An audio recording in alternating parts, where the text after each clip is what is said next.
La derrota de Roma ante las tribus germánicas en el año 9 después de Cristo acabó con su concepto de superioridad moral. Lo que Roma denominaba civilización, sus vecinos lo llamaban tiranía. Fue una lección que los romanos parecían condenados a aprender de nuevo. En el siglo I después de Cristo, los romanos encontraron una tierra legendaria que estaba más allá de sus fronteras, Britania. Poblada por densos bosques y habitada por salvajes, la nueva tierra fascinó y aterrorizó a los romanos. Su conquista conseguiría una gloria digna de un gran emperador. El Imperio Romano, la invasión de Britania.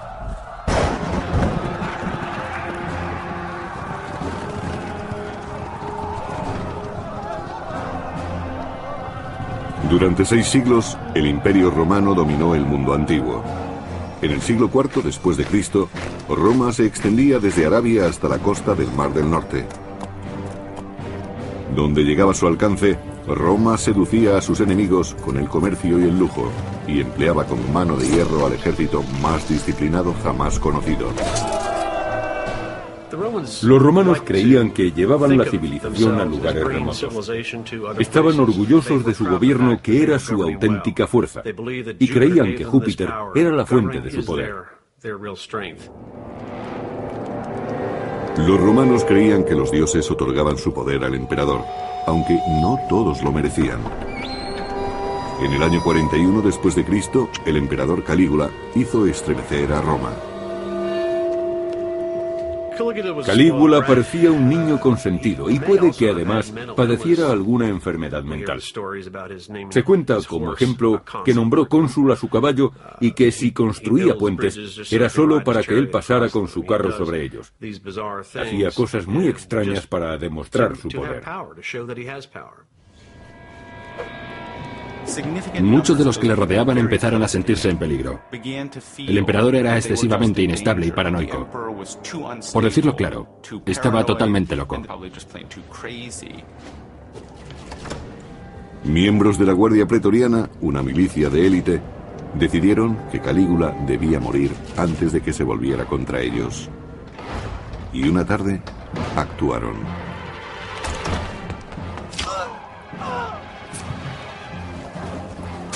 Según Suetonio, biógrafo del primer siglo, Calígula se retorcía y gritaba: «Todavía estoy vivo», pero enseguida se oyó decir: «¡Acuchilladlo otra vez!». Murió víctima de otras 30 puñaladas. Fue un momento crucial en el que por primera vez se demostró duramente que los militares sostenían al emperador. Sería la Guardia Pretoriana la que elegiría al nuevo emperador. Pronto encontraron a su nuevo candidato, el tío de Calígula, Claudio, una persona débil y por lo tanto fácil de controlar. Babeaba, tartamudeaba y tenía tics nerviosos. Es posible que la única razón de su supervivencia fuera que nadie le tomaba en serio. Seguros de su elección, los pretorianos proclamaron a Claudio emperador del mayor país del mundo. De niño, sus mayores decidieron que no recibiría formación administrativa ni militar.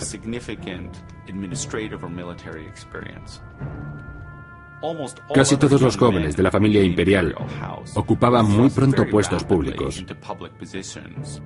Pero ese no fue el caso de Claudio. El nuevo emperador tenía que hacer méritos ante los que le creían un incompetente.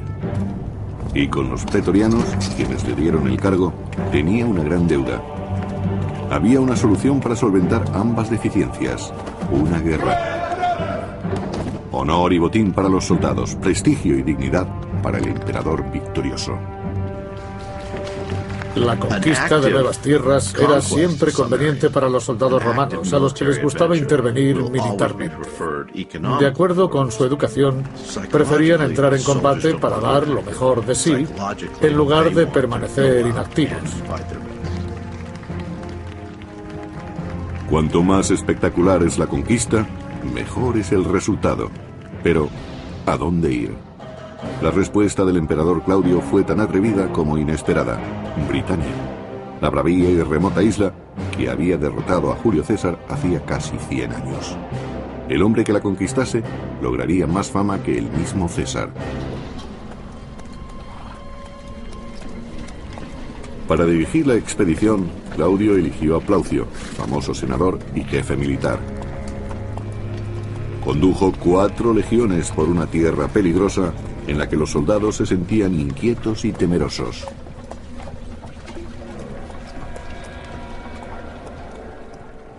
No se puede evitar el miedo a lo desconocido en esta clase de combates. Existía el temor entre los soldados de que al otro lado del canal tuvieran un arma desconocida que acabase con todos ellos sin poder hacerle frente. Circulaban rumores sobre la temible magia de los druidas, sacerdotes de la secreta religión de los britanos. El sabio Plinio el Viejo nos relata: Britania está fascinada por la magia. El monstruoso culto druida profesa que asesinar a un hombre es prueba de devoción y que comer su carne resulta provechoso. Los sacrificios humanos horrorizaban a los soldados e hicieron que el emperador Claudio prohibiera el druismo.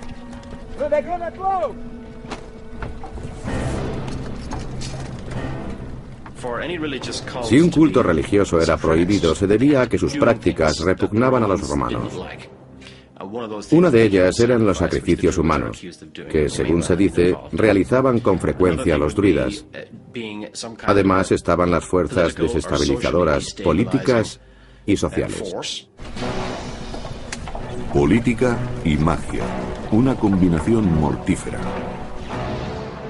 Prudentemente, los romanos partieron desde la playa de Rutubiae, la actual Richborough, hacia el Támesis, el río que bordeaba las extensas tierras de la poderosa tribu Catubelauni.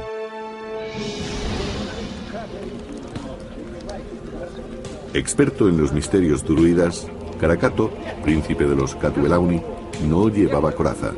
Confiaba plenamente en el poder mágico de su pintura de guerra. Según parece, Carataco fue instruido en el arte de la magia por los druidas durante mucho tiempo, aproximadamente unos 20 años, para que aprendiera a leer los textos, poemas y oraciones de la magia.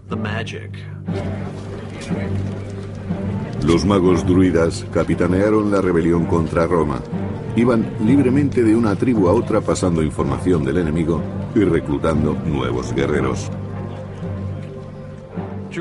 Los druidas no eran intermediarios entre la gente y los dioses, sino jueces y líderes, personas con las que había que contar. Ellos hacían sentir su poder en casi todos los aspectos de la sociedad celta. Togodumnus, hermano de Carataco y caudillo del reino vecino, apoyó la resistencia con sus soldados. Combinando sus fuerzas, se enfrentaron con suprema confianza a los romanos.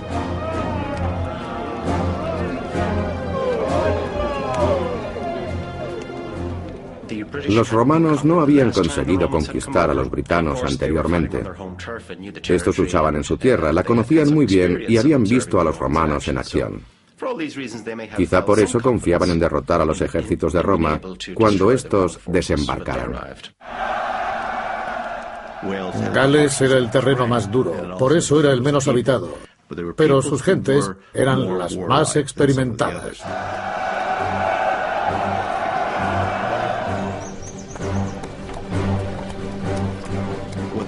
Los soldados estaban acostumbrados a combatir en formaciones muy largas, flanqueados por tropas auxiliares. Combatían a campo abierto y les funcionaba. Tuvieron éxito en África del Norte, en Oriente Medio y en las Galias, pero no les fue tan bien en Germania, y desde luego no consiguieron buenos resultados en Britania. De acuerdo con Dio, historiador del III siglo, los bárbaros se refugiaban en los pantanos y en los bosques a la espera de que los invasores se desgastaran con intentos fallidos. Sabían dónde estaba la tierra firme y los accesos de su región. Los esfuerzos por perseguirlos no tenían éxito. La estrategia inicial de los britanos contra los romanos fue muy buena. Permitieron que desembarcaran sin presentarles resistencia y luego los atrajeron hacia el interior para atraparlos en lugares de los que no podían escapar. Los britanos atacaban con astucia y de manera salvaje.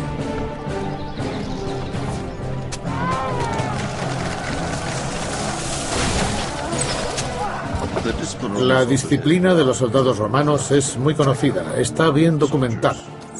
El hecho de que resistieran organizadamente en medio de las batallas más duras es algo que demuestra su profesionalidad, buen liderazgo y entrenamiento.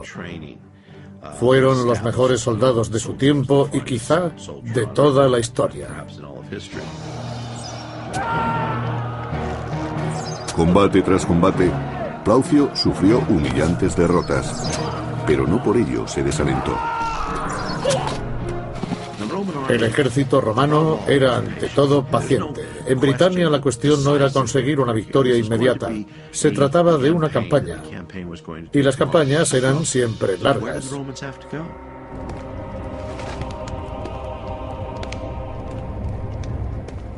En Roma, el emperador Claudio se preparaba para realizar su propia invasión de Britania. Quería ocuparse personalmente de su rendición. Y por primera vez en su vida, llevaría vestimenta militar. Necesitaba prestigio militar. Para ser el centro de la atención pública en Roma, había que ser un militar de éxito y conseguir alguna victoria, preferentemente sobre algún ejército extranjero.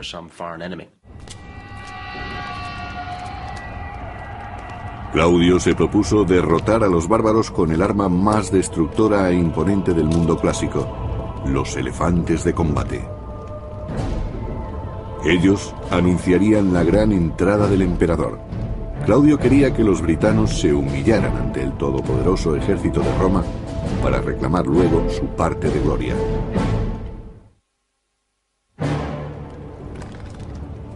En el año 43 después de Cristo, el emperador Claudio se prepara para conquistar Britania y envía al general Plaucio y a 4 legiones para abrirle el camino. Los romanos fueron engañados por los druidas que los adentraban en territorios hostiles. Plaucio supo encontrar la forma de darle la vuelta a la situación y envió una fuerza especial de provincianos para realizar un ataque sorpresa. El ejército romano se componía de 2 tipos de soldados: los llamados legionarios, que eran ciudadanos romanos, y los auxiliares, que eran reclutados entre las clases populares. Plaucio hizo que las tropas auxiliares cruzaran el Támesis, no porque los legionarios no pudieran hacerlo, sino porque era muy peligroso. Si se corría el riesgo de perder un gran número de soldados, era preferible que fuesen los auxiliares.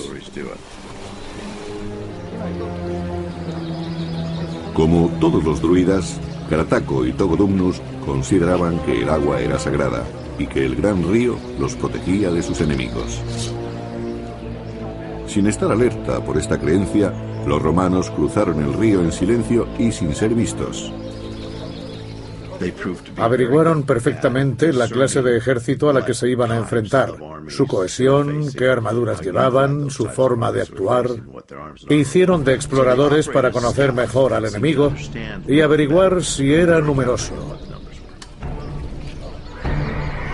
Tras la investigación, mataron a los caballos de los bárbaros, impidiendo una rápida huida.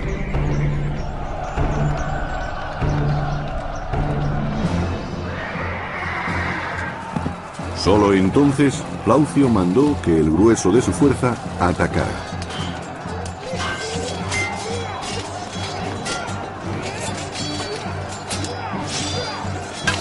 Se luchó cuerpo a cuerpo. Fue un gran combate en el que destacó la fuerza bruta que emplearon los romanos para superar al enemigo, atemorizarlo y perseguirlo cuando trataba de escapar. Al segundo día, la batalla se inclinaba a favor de los romanos. El ejército romano salió triunfante y siguió con fuerzas para combatir de nuevo, mientras que sus enemigos tuvieron que soportar la presión de las pérdidas causadas por Roma.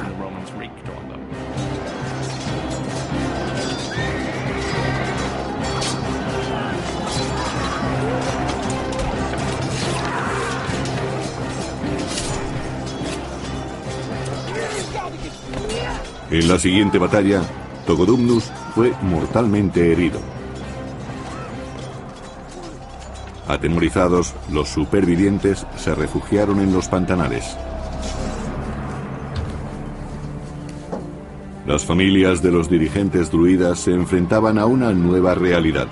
La noticia de la catástrofe había sembrado el pánico y el deseo de huir. Carataco debía escapar con su familia o sería humillado y esclavizado por los romanos.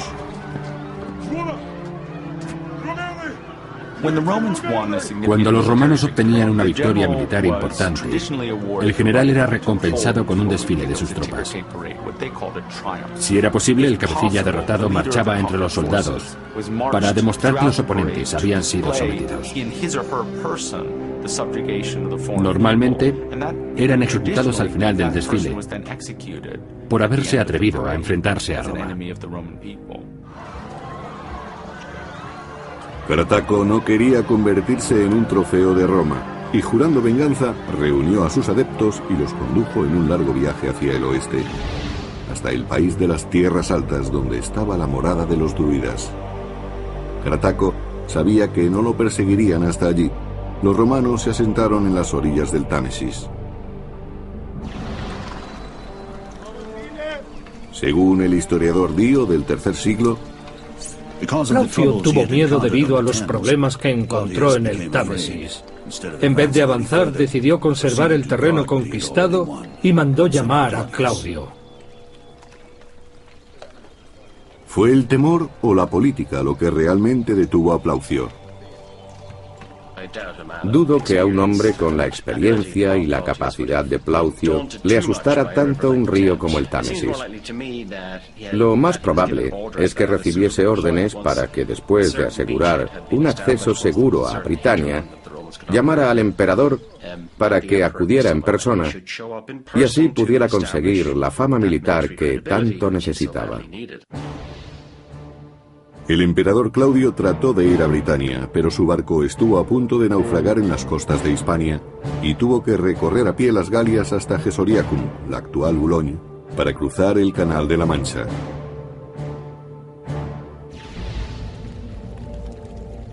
Llegó cuando la campaña militar estaba en sus últimas fases.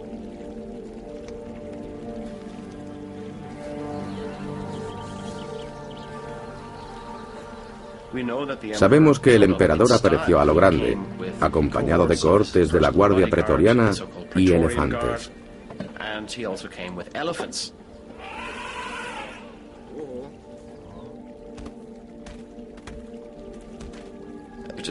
Estos no eran animales nativos de Britania ni de ninguna parte de la Europa occidental. Utilizó a los elefantes para anunciar su presencia. Más tarde, a una distancia segura a retaguardia, debió supervisar el asalto de varias poblaciones. La sorprendente llegada de Claudio, junto a la humillante derrota de Carataco, hizo que muchos britanos prefirieran someterse a combatir.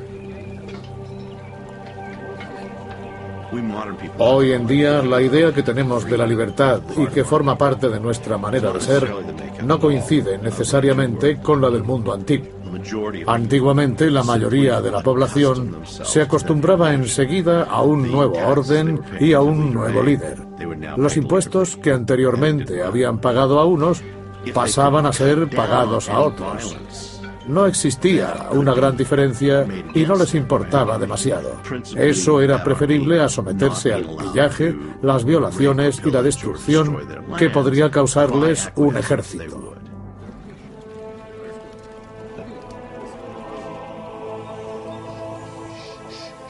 Había que luchar contra los romanos o colaborar con ellos. En Brigantes, un reino del norte, esta decisión resultó muy controvertida y fue tomada por su poderosa reina Cartimandúa. Los britanos no tenían inconveniente en ser gobernados por mujeres de carácter fuerte. Estas mujeres debieron acceder al poder por su relación con grandes hombres. Más tarde conseguirían el apoyo de su gente por su gran personalidad y por su carisma. Venutius, el marido de Cartimandúa, sabía lo que los brigantes debían hacer, pues se oponía con todas sus fuerzas a la ocupación romana.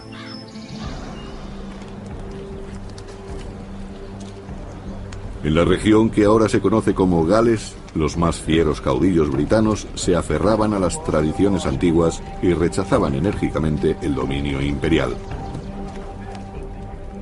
Los druidas recurrieron a sus dioses para expulsar a los romanos de sus costas. En aquella hora de tribulación realizaron el más severo de sus rituales, el sacrificio de un ser humano. El exiliado Carataco, su principal valedor, incitaba con pasión a la resistencia.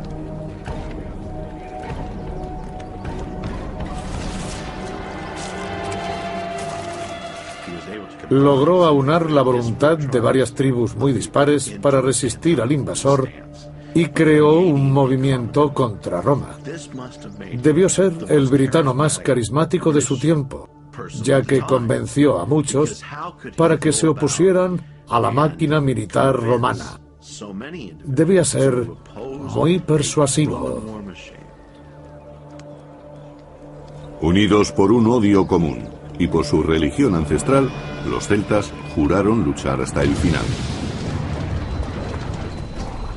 La victoria había conseguido que los romanos recuperaran la confianza. Ya no temían a los britanos, pero no sabían que lo peor estaba aún por llegar. En el año 43 después de Cristo, el emperador Claudio proclamaba la victoria en Britania al mismo tiempo que las fuerzas rebeldes de la isla aumentaban. Creó una provincia romana con capital en Camulodunum, la actual Colchester, e hizo alianzas con una docena de reinos. Su ayuda resultaría crucial para amortiguar los ataques contra la nueva provincia.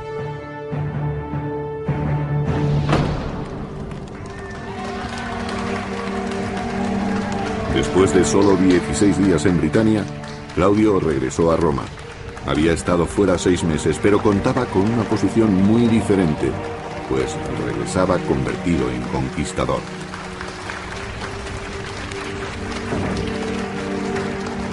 El valor propagandístico de aquel viaje fue extraordinario y Claudio consiguió un gran aumento del favor político del pueblo. Algo parecido a cuando un moderno presidente visita sus tropas del frente, aunque no se acerque a los combates. Según el historiador Dio del III siglo, el Senado le otorgó el título de británico. Además, se decidió en votación que se realizaría un festival anual para conmemorar la conquista y que le erigirían arcos triunfales. Los grandes arcos llegaron a alcanzar alturas de 20 metros. Se erigió un arco triunfal en su honor, con una inscripción que recordaba sus victorias durante la conquista de Britania. Era un monumento que proclamaba que Claudio era un gran general y un gran conquistador. Los honores militares fueron el motivo de la invasión de Britania para darle a Claudio una fama de la que antes carecía.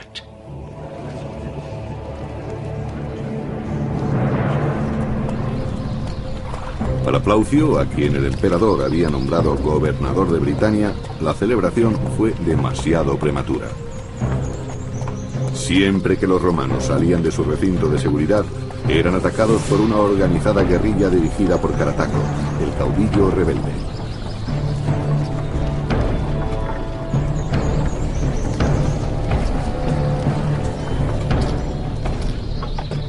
Conocían bien el terreno y los atajos de Britania y se comunicaban por medio de mensajeros. Supieron aprovechar bien su ventaja para conseguir información en toda la isla.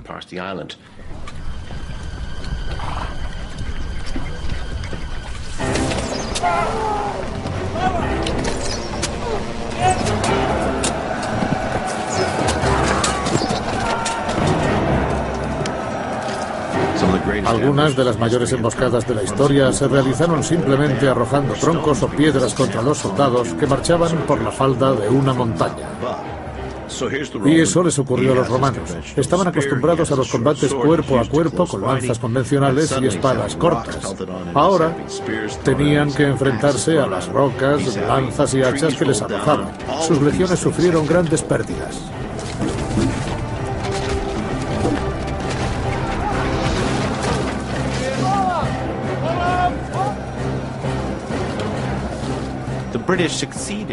Los britanos conocían bien el terreno que pisaban y eran arengados por sus caudillos, que les decían que debían derrotar a los invasores. Tenían que expulsarlos, porque de lo contrario serían esclavizados por los romanos.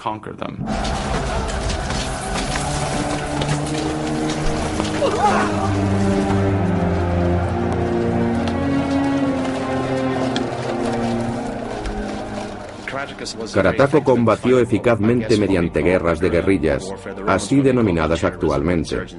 Los romanos debieron llamarlas terrorismo o insurgencia. Dieron grandes resultados. Con frecuencia, tras una incursión, los rebeldes se dispersaban en el bosque.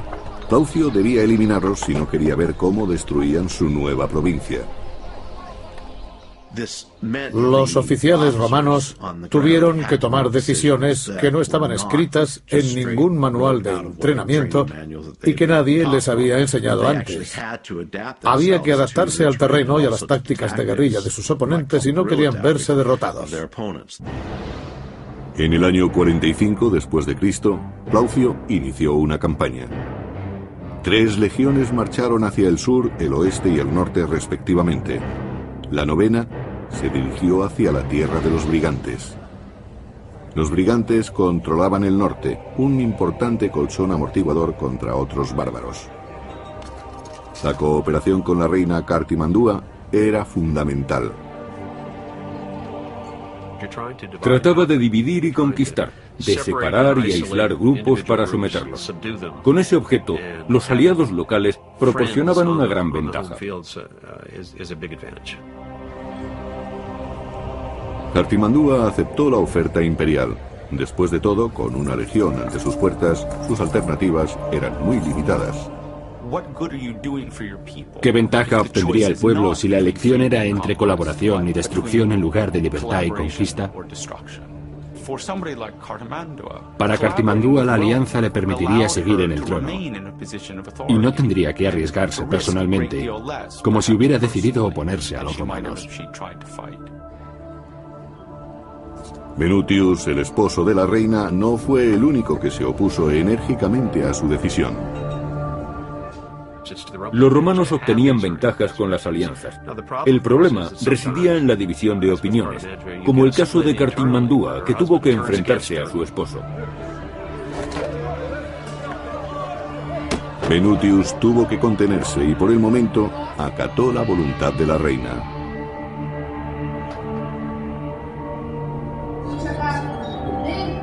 Frustrado, pero decidido, esperó a que la situación cambiara.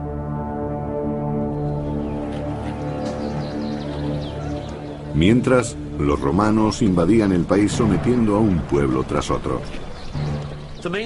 Lo más importante para un gobernador romano era mantener el orden, sobre todo en una provincia nueva. Tenía que establecer vínculos con los habitantes y por tanto resultaba favorable cualquier tipo de actuación que mantuviera al pueblo contento con los romanos. Los romanos tratarían bien a los que cooperasen. De lo contrario, el castigo sería muy rápido. A los prisioneros se les enseñaba el significado de la justicia imperial a punta de espada. Pero por todas partes surgían rebeldes contra el poder romano. Los legionarios también encontraron personas que cooperaban. Lentamente iban ganándose la voluntad del pueblo a la vez que ampliaban los límites de Roma.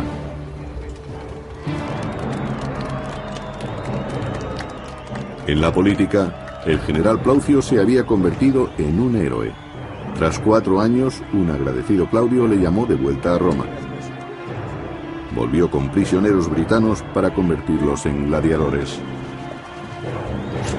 4 años era el periodo de mando normal del gobernador y su ejército en una provincia. Luego era sustituido. No convenía que permaneciera demasiado tiempo en el cargo por temor a que sus soldados le tomaran demasiado afecto y quisieran convertirlo en emperador.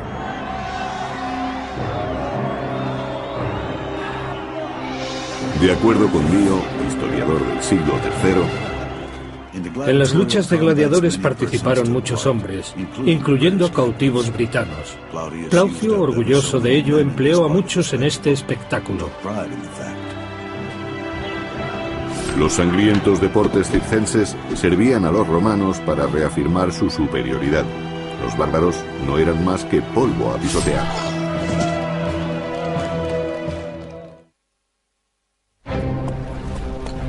En el año 47 después de Cristo, los romanos reclamaron la parte sur de Britania. Algunos caudillos, como la reina Cartimandúa, se sometieron voluntariamente al imperio.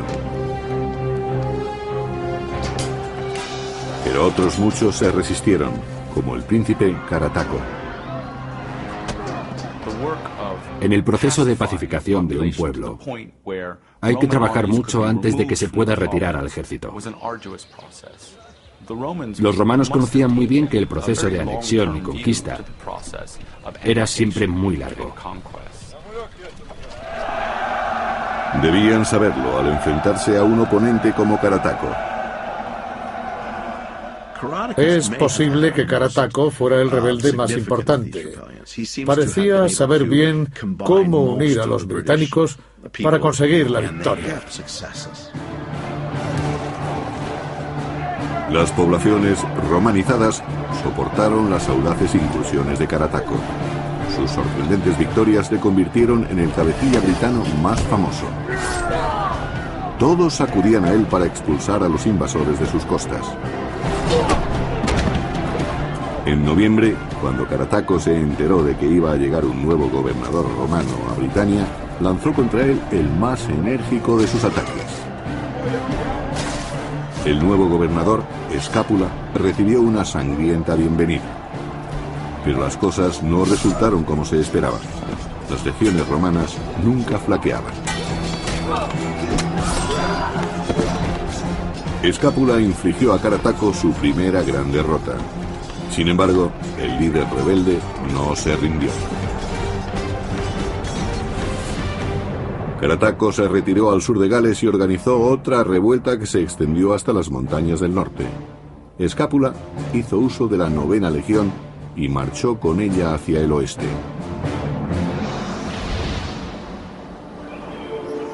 Pero todo lo que encontró fueron mujeres y niños. Los rebeldes habían desaparecido. La rebelión en Gales prosperó, igual que casi todas las rebeliones galesas de principios del periodo moderno, sencillamente porque resultaba difícil encontrar a los rebeldes.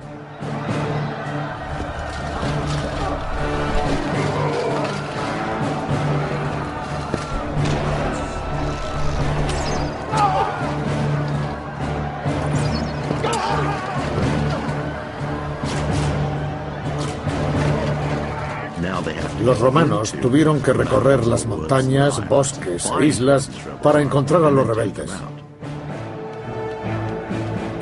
La situación no era muy distinta de la que los soldados americanos se encontraron en Vietnam, donde tuvieron que combatir en la jungla. Habían sido entrenados para combatir en otra parte. Y el enemigo sabía perfectamente cómo confundirse con el paisaje que lo rodeaba. Escápula arrasó los escondites enemigos, destruyó sus poblaciones y presionó con sus ataques. Pero a sus espaldas, una segunda rebelión estaba en marcha. En los bosques de Brigantes, los druidas empezaron a conspirar. Cuando las gentes de Brigantes vieron que los romanos se dirigían a Gales, decidieron aprovechar la oportunidad. Si los romanos estaban ocupados, les causarían problemas a retaguardia. y si los atrapaban entre dos frentes, podían derrotarlos. Para que esta segunda rebelión tuviera éxito, resultaba vital la participación de un noble, Venutius, el marido de la reina Cartimandúa, aliada de Roma. Por supuesto, Venutius, el marido de la reina Cartimandúa, era un personaje relevante que, aunque no por su linaje, quizás fuera el hombre más importante del reino de Brigantes. El desacuerdo con su mujer ofrecía una oportunidad muy interesante a los futuros rebeldes. Los nobles rebeldes hablaron de Venutius y de su lealtad. ¿Quién, después de todo, se beneficiaría más si su mujer, la reina, era depuesta? Pero infravaloraron la astucia de Cartimandúa. La reina tenía espías en todas partes y a través del criado de su marido supo entonces que los mejores guerreros estaban con ella. Desesperada, recurrió a Roma. Los reyes y reinas que colaboraron con Roma lo hicieron porque habían llegado a un acuerdo. En caso de necesidad, Roma acudiría en su ayuda. Ese era el acuerdo vigente. La reina mandó un mensajero romano a Escápula diciéndole que debía regresar cuanto antes a Brigantes para hacer honor a su compromiso de protegerla. El momento no podía ser peor para Escápula, pero no tuvo más remedio que abandonar Gales y marchar con su 9ª legión a ayudar a la reina. Su marcha brindó una nueva oportunidad a Carataco. Ante la retirada de los romanos, muchos guerreros de toda Britania se unieron a Carataco. Apoyados por sus creencias, llevaron consigo sus armas y sus familias. Esta vez, la resistencia no se escondería. Carataco ordenó a sus hombres que construyeran fortificaciones. Según nos cuenta Tácito, historiador clásico de la corte. Escogió un lugar muy favorable a sus intereses y perjudicial para los nuestros. Sus fortificaciones estaban muy bien defendidas. Una posición defensiva bien afianzada representaba una gran ventaja para los defensores, y por eso confiaron en que su elección del campo de batalla les daría la victoria contra los romanos. Carataco tenía ilusiones razonables de salir victorioso. Era la última esperanza de que Britania siguiera siendo independiente.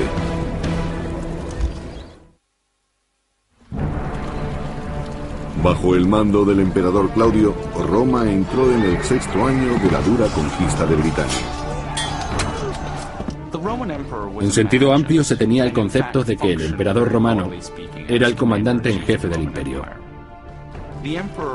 Era el último responsable del éxito o fracaso obtenido, de cualquier acción que emprendiera el Estado romano. Un caos permanente en Britania podía arrojar una sombra sobre el frágil trono de Claudio.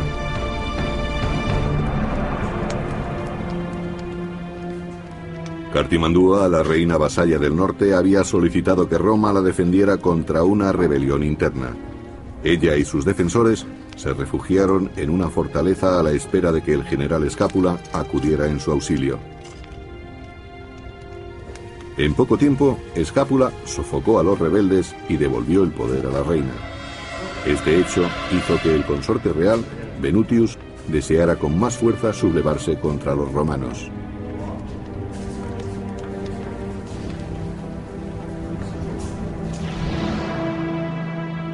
Escápula marchó de nuevo hacia Gales con la 9ª legión. Ansioso por acabar con Carataco, dobló el número de tropas de complemento, ordenando que la 20ª legión fuera también a Camulodunum. En el año 50 después de Cristo, con el honor del imperio sobre sus hombros, Escápula dirigía un ejército con miles de los mejores soldados contra un enemigo muy experimentado y resuelto.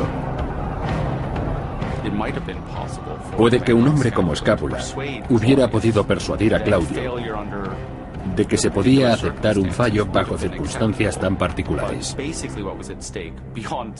Pero eso conllevaría un riesgo demasiado grave si quería conseguir otro puesto importante en el futuro.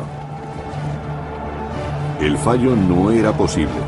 Pero la victoria no iba a resultar sencilla. Según el biógrafo clásico Tácito, los soldados llegaron a las murallas, pero tuvieron el mayor número de bajas. Los romanos tuvieron que reagruparse y atacar de nuevo. Roma marchaba imparable al frente de su maquinaria militar. No existía ningún futuro para la rebelión. Así es como se escribe la historia.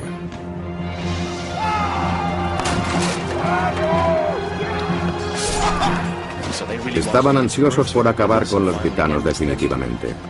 La fiereza del ataque romano fue tal que los bárbaros acabaron siendo derrotados. Los que tuvieron más suerte murieron pronto, los demás fueron capturados.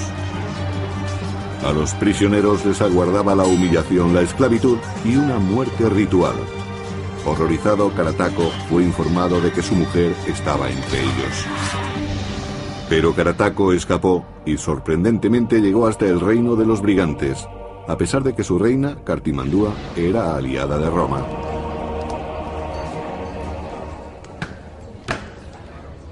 El marido de Cartimandúa, Venutius, era un patriota declarado que se oponía radicalmente a la política de colaboración con Roma de su mujer.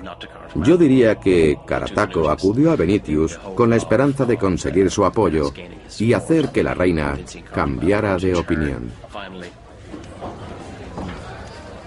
Pero Cartimandúa no lo hizo. Era aliada de Roma y entregó a Carataco, el héroe de la resistencia, para consolidar su amistad con los romanos. Esta traición disgustó a su marido, Venutius. Carataco y su familia fueron obligados a desfilar por las calles de Roma, causando una gran impresión entre los ciudadanos. Según el historiador clásico Tácito, la reputación de Carataco había llegado hasta la misma Roma. Las gentes sentían curiosidad por ver al hombre que había desafiado nuestro poder durante tantos años. Incluso en Roma, su nombre resonaba con fuerza. Fue el símbolo de la victoria. El caudillo enemigo marchando por las calles, sometido. Lo que Roma solía hacer con sus enemigos era meterlos en el foso de una prisión y allí los ahorcaba. Pero en este caso no ocurrió así. En su lugar, Carataco fue llevado ante Claudio, que estaba sentado en una especie de estrado, y allí le permitieron pronunciar un vibrante discurso. Si hacemos caso de Tácito, dijo que estaba obligado a resistirse a la dominación de Roma y que si Claudio le permitía vivir, sería una muestra de su clemencia. Ser clemente implica superioridad, y así era como se veían los romanos, como seres superiores.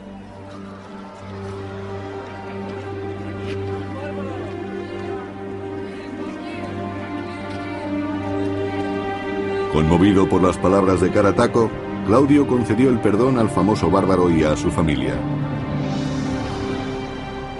Probablemente se retiró a una villa cerca de Roma, donde viviría el resto de su vida en un confort relativo y, por supuesto, sin libertad. En una jaula de oro. La integración de Carataco había sido completada al fin. La romanización de Britania no fue pacífica. Al cabo de una década surgieron nuevas sublevaciones con Venutius al frente. E incluso un siglo más tarde, algunos pueblos seguían sin ser romanizados. Britania no fue romanizada del todo. Estaba demasiado lejos. Los romanos tuvieron que construir la muralla de Adriano para controlar a los invasores del norte. Resultó difícil de defender y la abandonaron. En Britania no quedó mucho de la dominación romana. Conquistada para ensalzar la reputación de un emperador, la isla proporcionó recursos durante siglos. Y cuando Roma se derrumbó, Britania fue la primera en volver a su estado bárbaro. Siempre conveniente para los soldados romanos, a los que les gustaba intervenir militarmente.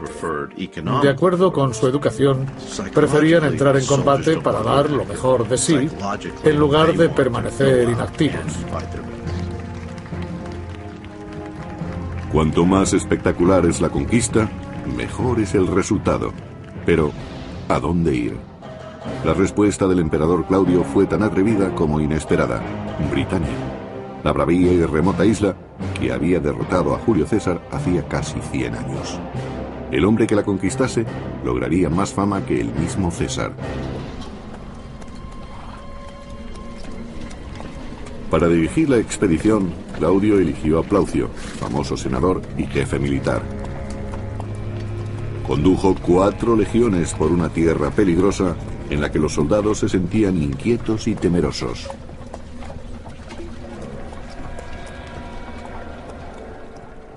No se puede evitar el miedo a lo desconocido en esta clase de combates. Existía el temor entre los soldados de que al otro lado del canal tuvieran un arma desconocida que acabase con todos ellos sin poder hacerle frente. Circulaban rumores sobre la temible magia de los druidas, sacerdotes de la secreta religión de los britanos. El sabio Plinio el Viejo nos relata: Britania está fascinada por la magia. El monstruoso culto... Fue un momento crucial en el que por primera vez se demostró duramente que los militares sostenían al emperador.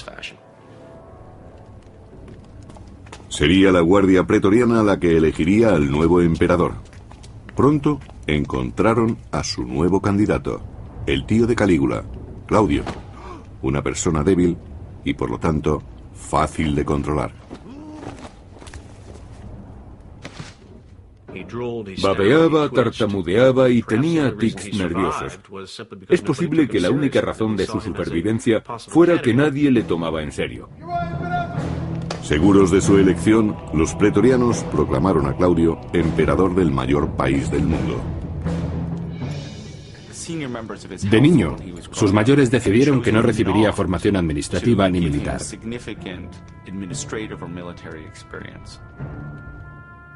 Casi todos los jóvenes de la familia imperial ocupaban muy pronto puestos públicos. Pero ese no fue el caso de Claudio. El nuevo emperador tenía que hacer méritos ante los que le creían un incompetente. Y con los pretorianos, quienes le dieron el cargo, tenía una gran deuda. Había una solución para solventar ambas deficiencias: una guerra. Honor y botín para los soldados, prestigio y dignidad para el emperador victorioso. La conquista de nuevas tierras era... Aunque llevaban la civilización a lugares remotos. Estaban orgullosos de su gobierno, que era su auténtica fuerza, y creían que Júpiter era la fuente de su poder. Los romanos creían que los dioses otorgaban su poder al emperador, aunque no todos lo merecían. En el año 41 después de Cristo, el emperador Calígula hizo estremecer a Roma. Calígula parecía un niño consentido y puede que además padeciera alguna enfermedad mental. Se cuenta como ejemplo que nombró cónsul a su caballo y que si construía puentes era solo para que él pasara con su carro sobre ellos. Hacía cosas muy extrañas para demostrar su poder. Muchos de los que le rodeaban empezaron a sentirse en peligro. El emperador era excesivamente inestable y paranoico. Por decirlo claro, estaba totalmente loco. Miembros de la Guardia Pretoriana, una milicia de élite, decidieron que Calígula debía morir antes de que se volviera contra ellos. Y una tarde, actuaron.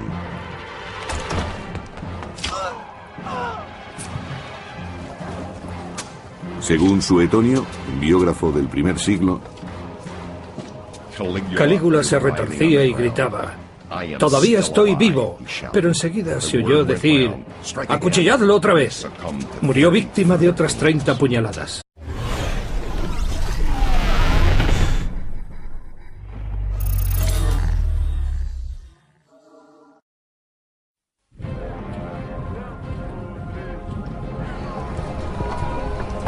La derrota de Roma ante las tribus germánicas en el año 9 después de Cristo acabó con su concepto de superioridad moral. Lo que Roma denominaba civilización, Sus vecinos lo llamaban tiranía. Fue una lección que los romanos parecían condenados a aprender de nuevo. En el siglo I después de Cristo, los romanos encontraron una tierra legendaria que estaba más allá de sus fronteras, Britania. Poblada por densos bosques y habitada por salvajes, la nueva tierra fascinó y aterrorizó a los romanos. Su conquista conseguiría una gloria digna de un gran emperador. El Imperio Romano, la invasión de Britania.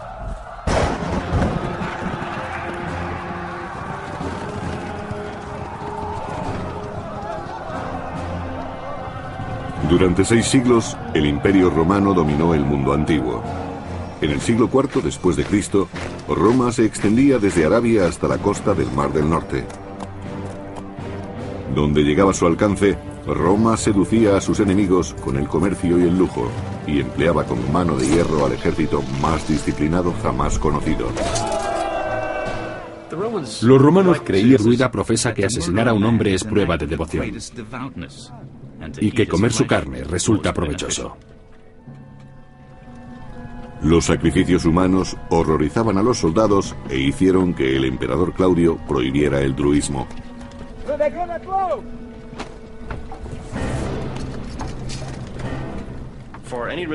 Si un culto religioso era prohibido, se debía a que sus prácticas repugnaban a los romanos. Una de ellas eran los sacrificios humanos, que, según se dice, realizaban con frecuencia los druidas. Además estaban las fuerzas desestabilizadoras políticas y sociales. Política y magia, una combinación mortífera. Prudentemente, los romanos partieron desde la playa de Rutubiae, la actual Richborough, hacia el Támesis, el río que bordeaba las extensas tierras de la poderosa tribu Catubelauni.